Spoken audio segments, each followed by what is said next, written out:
اللهم صل وسلم وبارك على سيدنا محمد وعلى اله وصحبه اجمعين. ازيكم حبايبي؟ عاملين ايه؟ رب تكونوا بخير ان شاء الله. معايا فيديو كده جديد تشجيعي جدا، حاجة بقى كده من الطبيعة، العيش بقى المصري الأصيل ده كده. تمام. عايزاكي بقى، أو لو انت أول مرة تشوفي القناة بتاعتي، ما تنسيش بقى تشتركي في القناة. إن شاء الله القناة هتعجبك جدا وفيها حاجات تستفادي منها جدا جدا إن شاء الله. ولو انت بقى مشتركة عندي في القناة، ما تنسيش حبيبتي تعملي لايك بعد ما تتفرجي على الفيديو، وتكتبي لي كمان كومنتي أكتر حاجة عجبتك في الفيديو. ويلا كده بقى بينا نبدأ ونصلي على الرسول عليه أفضل الصلاة والسلام، ونشوف كده احنا هنعمل ايه. انا عندي هنا كده بقى دقيق، حبيت بقى ان انا اخبز معاكم وكده عشان خاطر يبقى القناة كده فيها حاجات كتيرة متنوعة وكده. تمام. دايما حبايبي اللي كانوا بيشوفوا الفرن عندي في البلكونة كانوا بيسألوني يا معدية هو ده بتاع ايه؟ يا معدية الفرن ده بتعملوا فيه ايه وكده. الفرن ده حبيبتي احنا بنخبز فيه العيش. ايوه احنا بنخبز فيه العيش. ممكن تعملي برضو فيه صواني وحاجات من دي ورقاق والكلام ده. ان شاء الله هنبقى نعمل مع بعض الرقاق.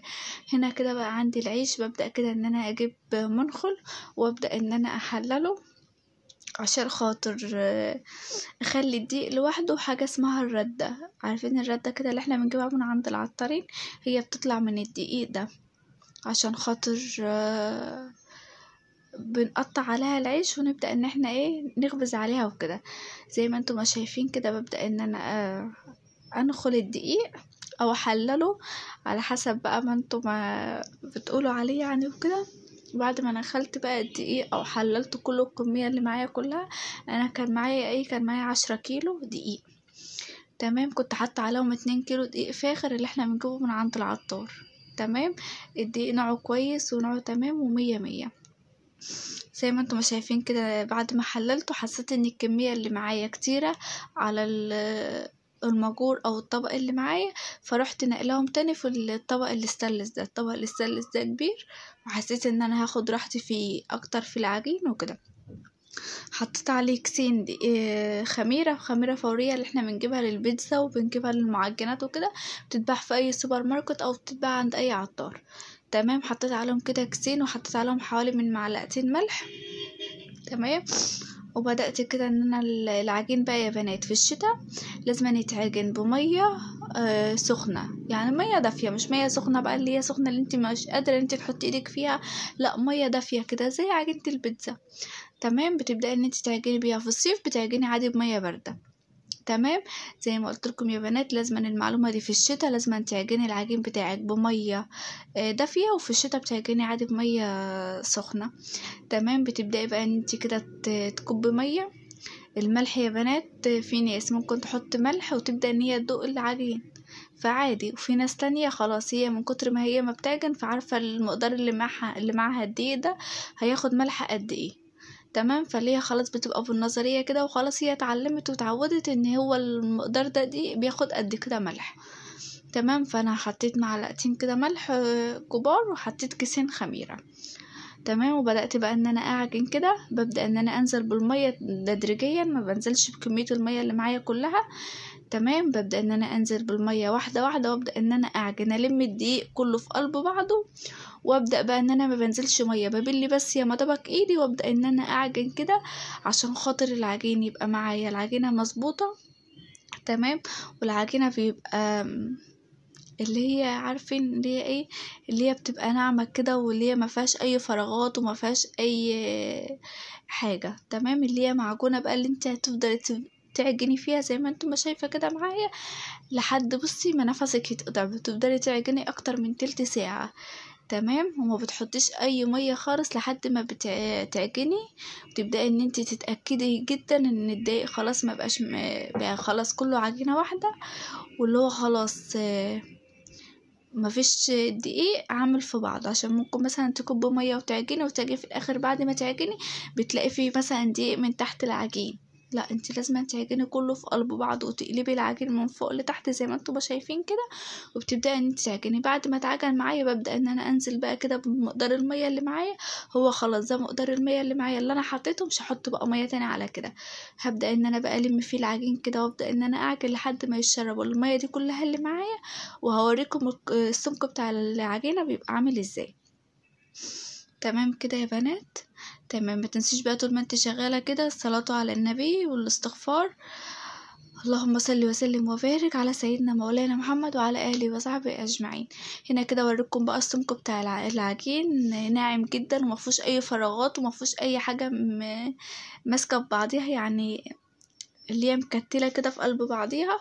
برش رشه دي بسيطه خالص على الوش عشان لما يختمر ما يلزقش معايا في قلب الملايه او مثلا في قلب الحاجه اللي انا مغطيه بيها. غطيته بملايه كده نظيفه، وبعد ما غطيته بملايه رحت مغطياه بقى ببطانيه، عشان طبعا في الشتاء لازم يا بنات ان انتي تدفي العجين، عشان انتي لو ما دفتوش مش هيختمر معاك. لازم ان انتي تدفيه، وكمان تقفلي عليه الاوضه، ما تفتحيش عليه لما خلاص يختمر. بالظبط بيقعد قد ايه؟ بيقعد في بتاع ده الشتاء بيقعد معاكي ساعتين، ساعتين كمان وربع كمان.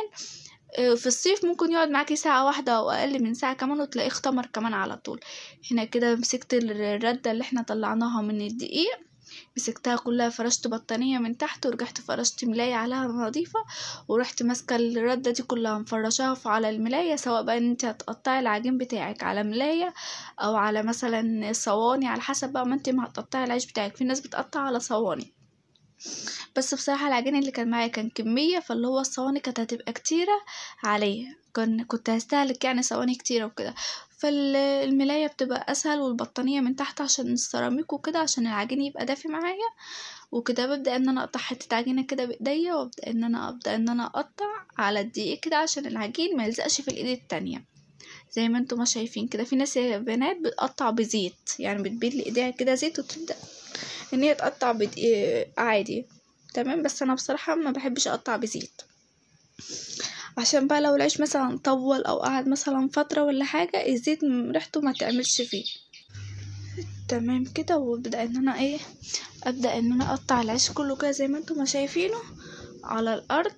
تمام، يبقى قدامي بقى الوسع، ولا صواني بقى ولا زحمة، عشان خاطر برضو الناس اللي ما عندهاش مكان وكده. تمام تمام، وببدأ ان انا اغطيه برضو كده بملاية نظيفة، واسيبه برضو يا بنات يختمر تاني، بسيبه تاني يختمر يجي نص ساعة كده. تمام، مش بشتغل على طول زي اكنك ما بتعملي بالظبط مثلا قرص، او بتعملي مثلا عيش اللي هو في البيت ده. برضو بتمسكي كده العجين بتعجنيه، وبعد كده تسيبيه يختمر، وبعد كده تقطعيه وتسيبيه تاني يختمر، وبعد كده تدخليه تاني يستوي. هو نفس الحكاية. تمام. بنبدأ ان احنا كده نشيل من على الارض ونجيب مطرحة كده صغيرة، اللي في ايدينا دي اسمها مطرحة. تمام، وبنبدأ ان احنا كده نرحه وسط كده زي ما انتم ما شايفين، وارميه بقى على مطرحة تانية كبيرة، وابدأ ان انا اكبر معايا العيش. هتكبريه بقى لحد فين على حسب بقى القطعية بتاعتك. لو انت مقطعة القطعية كبيرة اللي هو هيملى المطرحة، فانا هملى المطرحة. لو اللي هي القطعية صغيرة مش هتملى معايا المطرحة عشان ما يبقاش رقيق، فاللي هو عادي مش هاملة بالمطرحة. طب ليه بقى بنعمل على مطرحتين مش واحدة بس؟ عشان خاطر يا بنات لو عملنا على مطرحة واحدة بس الوسط بتاعه هيرق من النص، وهتبقى الحروف تخينة. تمام، يعني هيبقى من النص رقيق والحروف بتاعته هتبقى تخينة. فلازم نشتغل كده على مطرحتين. انا دلوقتي اختي كانت معايا وكانت بتساعدني وكده زي ما انتم شايفين اهو. المطرحة التانية هي كانت بتشيل من على الارض وتكسر يا مدوبك حاجة بسيطة كده وترميلي، يعني تروحوا حاجة بسيطة كده وترميلي. انا بقى اكبر وزي ما انتم شايفين كده. هنا بقى اول رغيف دايما بيبقى زعلان، مش عارفة ليه بقى يا بنات؟ عشان خاطر مثلا بيبقى العيش، بيبقى البلاطه لسه ما سخنتش، الفرن نفسه لسه ما سخنش، فاللي هو بس كده بس، يعني ما بيبقاش مثلا بايظ، ما بيبقاش في حاجه، بيبقى حلو، بس اللي هو يعني مش زي بقى ما خلاص بقى البلاطه سخنت واشتغلتي بقى رغيف ولا رغيف كده. تمام تمام. هنا كده زي ما انتم شايفين بسم الله ما شاء الله الله اكبر، العيش كان طالع اللهم زد وبارك. والله العظيم يا بنات كانوا شويه عيش، مفيش احسن من الحاجه اللي بتتعمل في البيت. ومفيش زي ما انتم شايفين كده، هي بتشيل اهي وبتبدا ان هي تكسر كده معايا. تمام، انا اختي دي صغيره يعني مش كبيره. تمام، هي في اولى اعدادي، وبتبدا ان هي ترميلي وانا ابدا ان انا اكبر. وبعض احيان ما بيبقاش في حد معايا، فبشتغل انا برضو لوحدي. تمام تمام. احنا ما طلعناش كده لقينا نفسنا بنعرف نخبز وبنعرف نعمل محاشي وبنعرف نعمل مش عارفه لا، اكيد لازم ان احنا مثلا بنتعلم واحده واحده. مثلا بنتعلم من حد اكبر مننا، بيتعلم مثلا من قناه مثلا على اليوتيوب، بنتعلم مثلا من فيديوهات احنا بنتفرج عليها، بنتعلم مثلا من الشيفات اللي بتجي في التلفزيون. تمام تمام. بصراحة اللي معلمانا الخبيز ربنا يديها الصحة يا رب ويخليها لنا امي، معلمانا بقى الخبيز اللي هي معلمانا من صغرنا. تمام. كل ما باجي اخبز ومثلا وكده بفضل ادعي لها قد كده ان هي علمتني حاجة نفعاني، والله العظيم بجد يا بنات حاجة بتنفعك اللي هي الخبيز دي. يعني مثلا الواحد بيبقى مبسوط وهو بيقول مثلا ايوه انا بعرف اخبز، ايوه انا بعرف اعمل الحاجه الفلانيه، وبيبقى زعلان قوي لما يكون في حاجه هو ما بيعرفش يعملها يقول لا ده انا مش بعرف اعملها. لا انا لما اقول ان مثلا ان انا بعرف اعمل الحاجه دي، ايوه ربنا يديها الصحه يا رب ويخليها لنا ويطول في عمرها، امي معلماني. تمام. وفي حاجات وفي اكلات تانية والله، وفي حاجات تانية انا اتعلمتها مثلا من الشيفات اللي بتجي في التلفزيون، من قناة مثلا على اليوتيوب. في مثلا وصفة انا سمعت عنها وعايزة ان انا اعملها، بجيب كده فيديو او حاجة وبقعد اتفرج عليه وبتعلمها. شايفين العيش بسم الله ما شاء الله طالع، الله اكبر. انا عايزاكم بقى تعملوا لايكات للفيديو ده وترفعوا الفيديو ده كده من اللايكات عشان خاطر ايه العيش ده، وتكتبوا له رايكم في الكومنتات وتقولوا لي بقى ايه رأيكم في العيش بقى المصري بقى اللي هو الفلاحي على الأصل. تمام. تمام. هنا بس كان في ردة وقعت مني على الفرن، على البلاطة بتاعت الفرن، بدأت ان انا كده مسحتها، جبت فوطة كده وبليتها مية وعصرتها ورحت ماسكة البلاطة كده مسحاها. تمام. زي ما انتم ما شايفين كده العيش معايا بملى كده بالمطرحة كده زي ما انتم ما شايفين.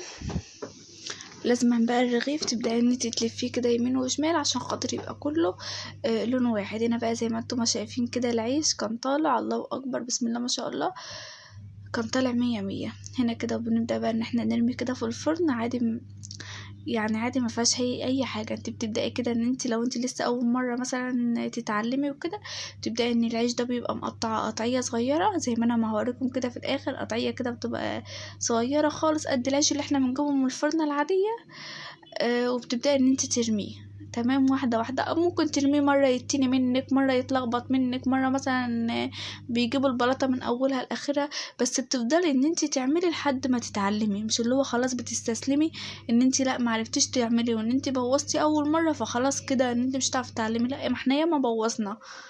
يعني انا لما كنت فاكرة كده ان انا لما كنت لسه بتعلم كانت امي مثلا تيجي تقول لي كانت تعمل لي اخر واحد ده كده صغير، تمام، وتخليه في الاخر خالص. اجي اخر حاجه كده تقول لي يلا تعالي ارميه في الفرن، وتروح ماسكه ايدي كده وانا ماسكه المطرحه وتروح رمينا انا وهي. ممكن مثلا يجيب الفرن من اوله لاخره، ممكن يتني، ممكن يتلخبط، اجي انا زعلانه هي تقول لي لا ما تزعليش، مره مع مره ايدك هتتعود. لحد ما اتعودنا ولحد بسم الله ما شاء الله خلاص اتعلمنا، ونقعد نخبز في قدام اي حد ما نتكسفش. ما احنا مش هنبوظ بقى، ما احنا خلاص اتعلمنا. تمام. فانت ممكن تعملي كده قطعيه صغيره زي العيش اللي احنا بنجيبه من الطابونه، وتبداي ان انت تعمليه فيها بنات افران يعني بتتباع، انا شفتها هنا اللي هي بتبقى صغيره كده، اصغر من ده، صغيره خالص كده بتجيبيها يعني مثلا صغيره والله بجد، بتبقى تزيد عن الميكرويف شويه او عن الفرن بتاع البوتاجاز ده كده شويه. وبتبدأي ان انت مثلا تحطيها عندك في البلكونة لو عندك مثلا بلكونة صغيرة، لو مثلا عندك مكان كده صغير فاضي في اي اوضة، ده انت تحطي فيه وتبدأ ان انت تعملي. تمام. تمام. هنا كده بقى يا بنات في ناس بقى كانت بتسأل الفرن، هو بقى ده الفرن اللي احنا بنخبز فيه، بنعمل فيه بقى العيش المصري ده اللي هو الفلاحي اللي الناس بقى في الأرياف بيخبزوه بيعملوا كده. تمام. وبنعمل كمان فيه رقاق، وبنعمل فيه كمان صواني بقى، ممكن تسوي بقى مثلا في اي صواني بقى مكرونه بشاميل، بسبوسه، كنافه، مش عارفه، بطاطس وفراخ، اي حاجه بتسوي فيه اي حاجه. تمام. تمام. هنا كده زي ما انتم شايفين كده ببدأ ان انا ارمي الرغيف واروح قافله عليه بقى. اول ما اقفل عليه بقى كده يبدأ ان هو يقب كده معايا ويترفع ويبقى 100. ابدأ ان انا الفه كده لفتين واروح مطلعه على طول. تمام. تمام. هنا كده زي ما انتم شايفين كده، وبنبدأ ان احنا نكسر على المطرحة الصغيرة، نرح الاول على المطرحة الصغيرة يعني نريحه كده ريحتين ونبدأ ان احنا نرميه على المطرحة الكبيرة. وهنا بقى كده كان شكل العيش معايا، بسم الله ما شاء الله، الله اكبر. عايزاكم يا بنات لو انت اول مرة تشوفوا القناة بتاعتي تشتركوا عندي في القناة، وهو ده بقى العيش الصغير اللي انا بقول لكم عليه، ممكن تعملوا الحجم ده كده. ولو انت كمان مشتركة عندي ما تنسيش بقى ترفعي الفيديو ده كده من لايكات، وتكتبي لي كومنتات كتير على الفيديو ده، عشان اعرف ان الفيديوهات دي عجباكم، وان احنا ممكن نصور حاجات زي كده كتير. وكمان لما انزل البلد عند ماما نبقى نصور كده واحنا بنخبز بقى واحنا بنعمل حاجات كده. مع السلامة.